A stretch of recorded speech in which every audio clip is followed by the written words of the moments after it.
இன்னிசை பாடி வரும் இளம் காற்றுக்கு உருவமில்லை. காற்றலை இல்லை என்றால் ஒரு பாட்டொலி கேட்பதில்லை. ஒரு கானம் வருகையில் உள்ளம் கொள்ளை போகுதே, ஆனால் காற்றின் முகவரி கண்கள் அறிவதில்லையே. இந்த வாழ்க்கையே ஒரு தேடல் தான், அதை தேடி தேடி தேடும் மனது தொலைகிறதே.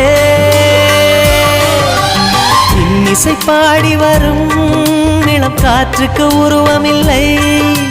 காற்றலை இல்லை என்றால் ஒரு பாட்டொலி கேட்பதில்லை.